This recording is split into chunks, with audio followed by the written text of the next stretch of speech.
Hello everyone, I'm Sarah. Welcome to 1213 Prescott Way. Don't forget to like, comment, and subscribe and hit that notification bell so that you'll be notified when we post another video. Video.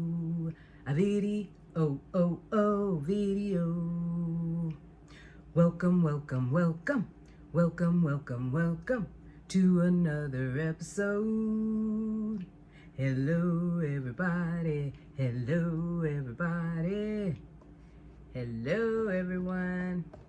As you can see from the title, I have a story time. Yes, story time. So I decided to do I was gonna do some tempura shrimp sushi, but I decided not to. I just went ahead and I have some shrimp here, some grilled shrimp, as well as the seaweed. You know, I just wrapped some rice in the seaweed and put some fukakari over it. I think that's what it's called. I have some watermelon, and then I have some edamame. So I am going to throw down. I need to eat something.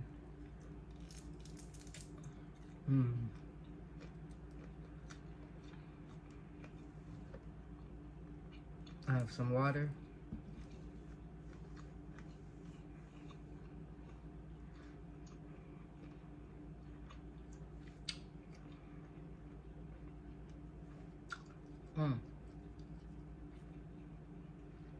I put some nature seasoning on top.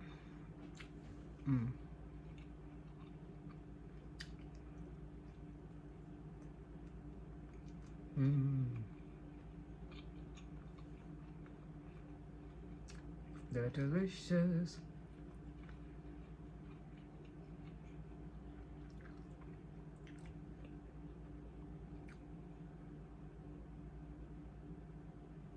Forgot to do a thumbnail.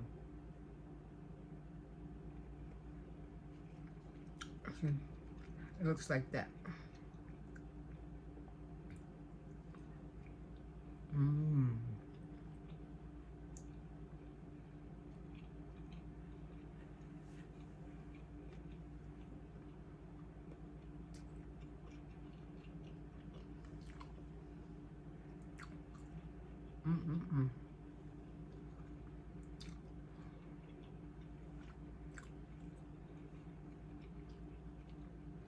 Shrimp is so good.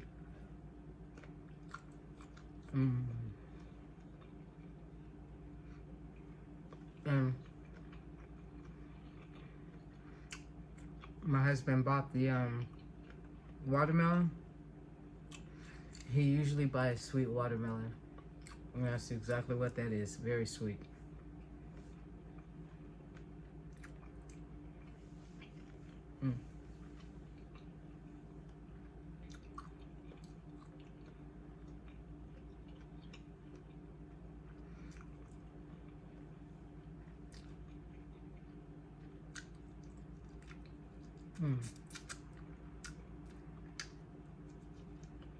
So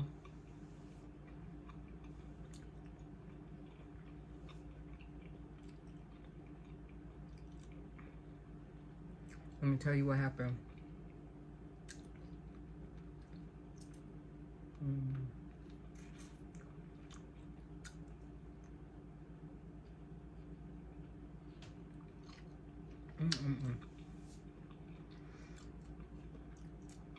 I was on my way home per usual from work.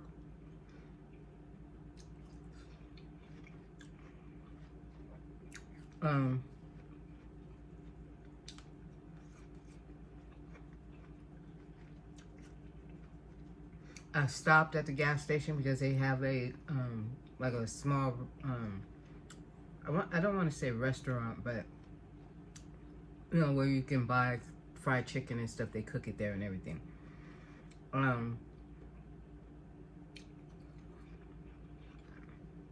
So I picked up a few pieces of chicken for my husband because I knew he had some food that he would like to eat with it. You know, the only thing that was missing would be the meat. So I said, well, let me just stop and get some chicken. So I did. Got on the freeway. And when I got past the construction, which is about halfway home, almost to the exit that I take, and it started pouring out of nowhere. First it was sprinkling, and then the drops got harder and bigger, and then all of a sudden it just started pouring where you couldn't even see. I was like, what? Out of nowhere.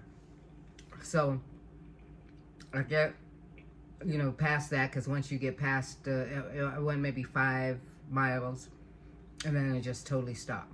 If that, probably 2 miles. And so I turn on to EE, and EE is like a road, one lane each way, and it has a lot of winding that you go to get to the other street, which leads to my home. Then I'm 20 minutes away, so you're on EE for maybe 5 minutes. So I'm on there, doing my thing.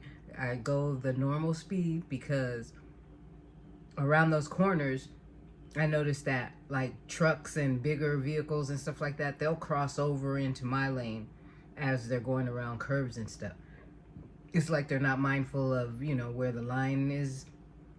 So I make sure I'm more on the outer, because I don't want to be, close to them just in case they cross over. So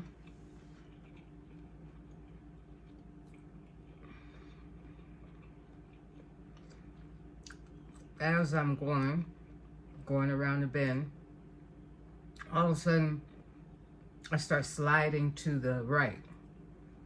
And how you're trying to get control of the car. Next thing you know, the car goes into the trenches, and it's just going. I'm trying to stop, and as I'm driving in it, I'm thinking, are you seriously in here? You know what I mean? Because I've seen cars in those trenches, but never see it, what happened, why they're in there. And so the car finally stops, and I noticed a girl. Well, I didn't know who it was. I just saw a car stop when they saw what happened to me. And she was going the opposite direction. And she got out of her car, and she ran across the street to me. And she asked me as I was getting out the car, she goes, are you okay? Because before I got out of the car, I was trying to drive out, just drive the car back out. And mind you, the car is tilted like this, and this is the driver's side. So I turn the wheel, try to drive out the car, the wheels are spinning. So I just get out of the car, and then when she came over, she asked me how I was doing, and I said, okay. So now because I can't move my car, so she's standing there with me, and we look behind me, as you can see. Let me just show you the view so you can have this picture in your head.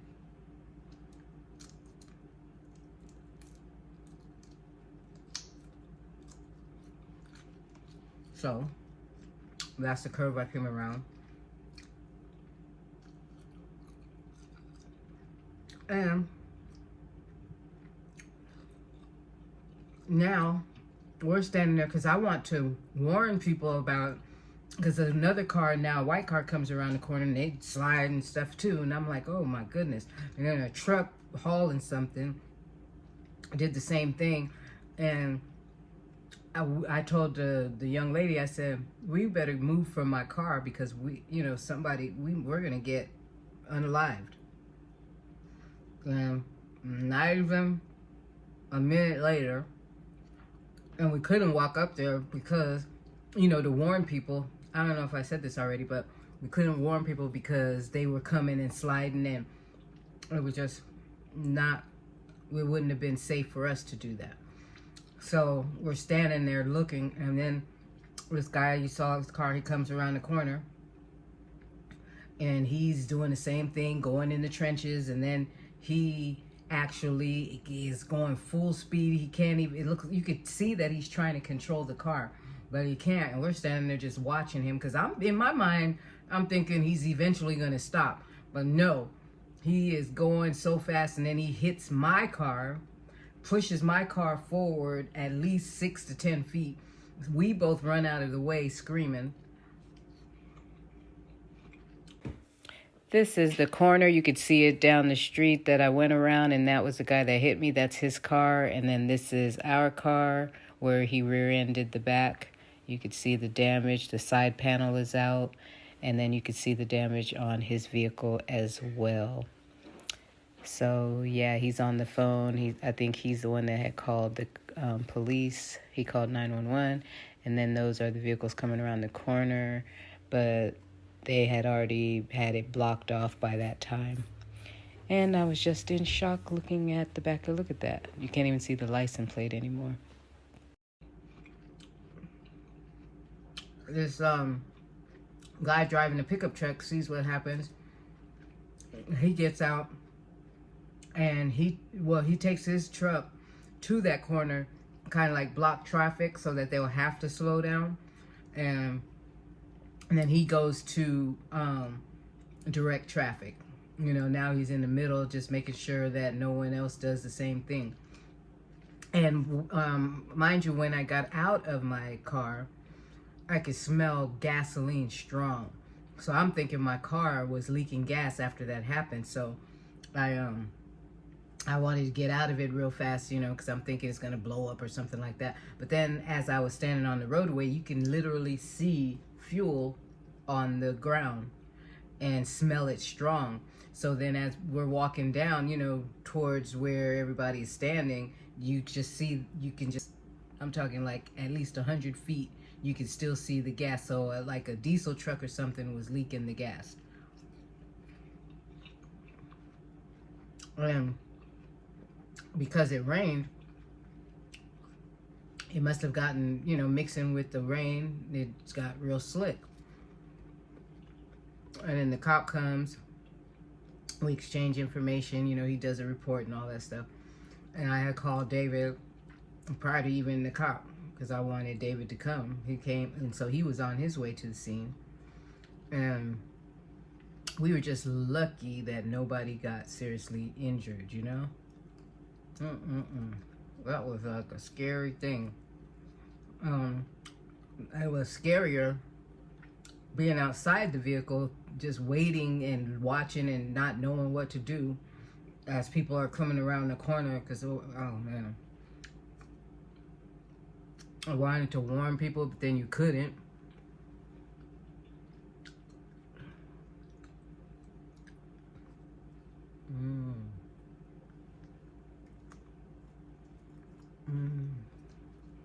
That flavor is so good. I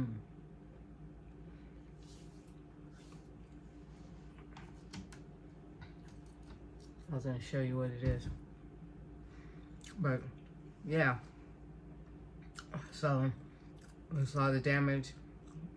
Back of my car is like smashed in. The license plate is folded underneath. So when the cop came over, he's like, did your license plate get pushed, or did you not have one? I said, oh, I have one. You just have to bend down to see it. So he was like, do you have a front one? I said, yep. So he just went around the front and wrote down the plate number. So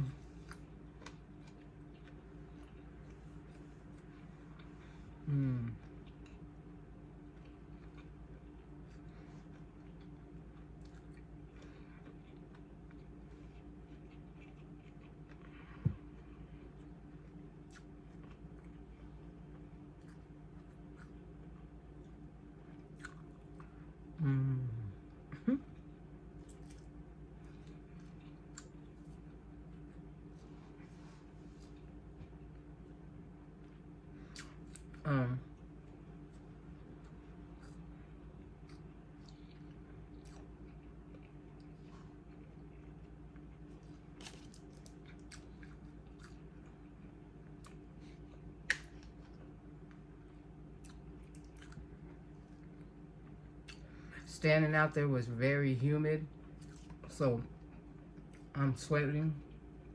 And I told the cop, I was like, oh, this is so hot. And he was like, you can sit in my car. So I did. I sat in the passenger seat in the front.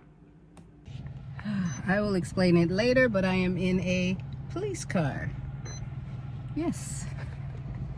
Long story. Very interesting. You know, waiting on his tow truck. He called the tow truck. Tow truck came. David arrived before the tow truck. So he directed him to park down. There was another cove that you can park in. So that's where some cars were parking, the ones that volunteered. That's the thing I love about here. They volunteer. I mean, they just go start helping, like the guy who stopped his truck to make sure that traffic couldn't continue to slide. And then he was out, you know, directing traffic. And then then another guy was down at the far end, you know, where the slide would begin, going around the bend, and he was stopping traffic. And so I was like, that was pretty cool. And then the girl that checked to see if I was okay when it happened, I didn't even notice she wasn't there anymore because, you know, of all the things that were going on. And she came back and she came over to me and she said, "I'm so sorry I ran off." I laughed. I said, "Girl, you are just fine." You know, I just appreciated that she stopped and checked. And she was a young girl, like in her early 20s, if that.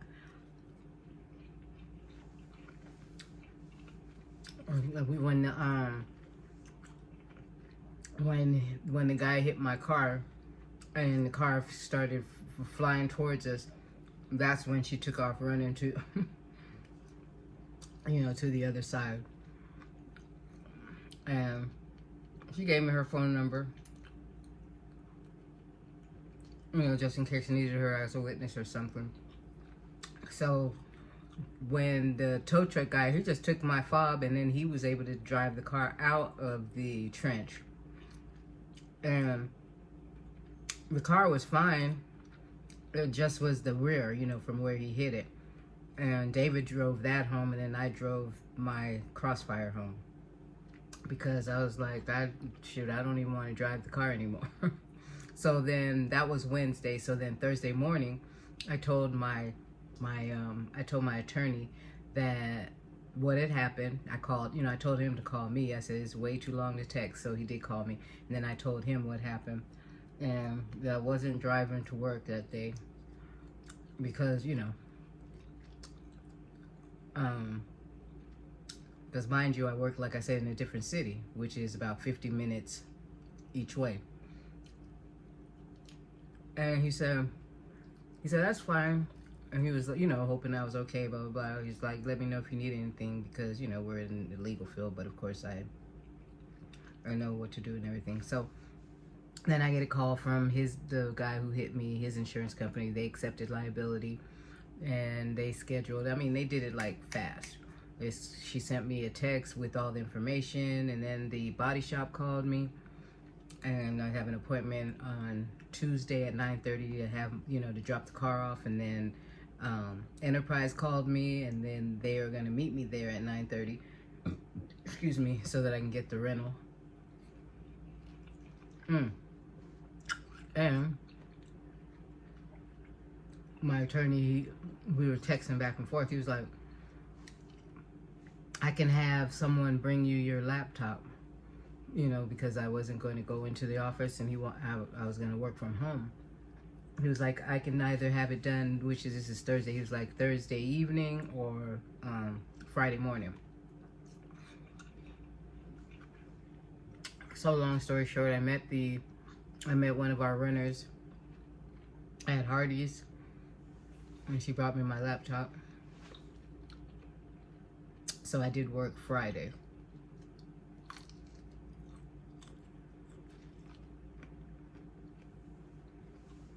And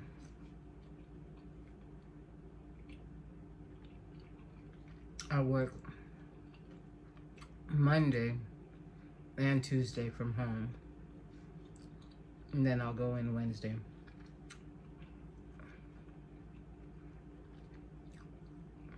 So I'll have the rental then.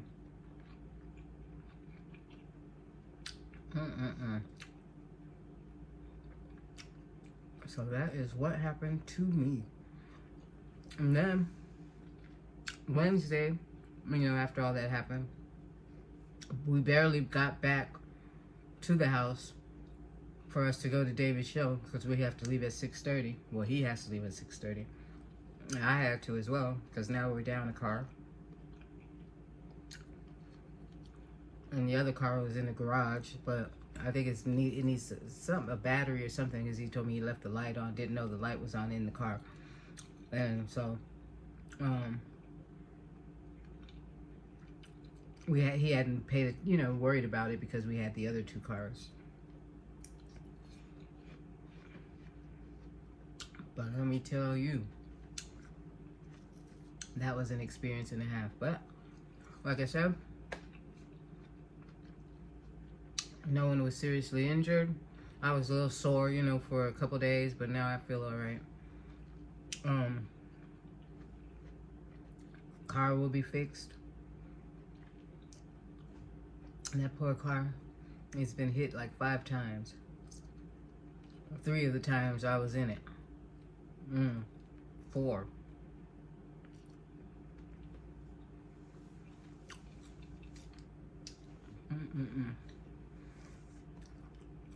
So that is my story time, and I hope you guys enjoyed it. On that note, don't forget to like, comment, and subscribe, and hit that notification bell so that you'll be notified when we post another video. And have a wonderful, wonderful, wonderful rest of your AM, afternoon, evening, and night. And I will see you on the next video. I love you. Peace. And stay safe.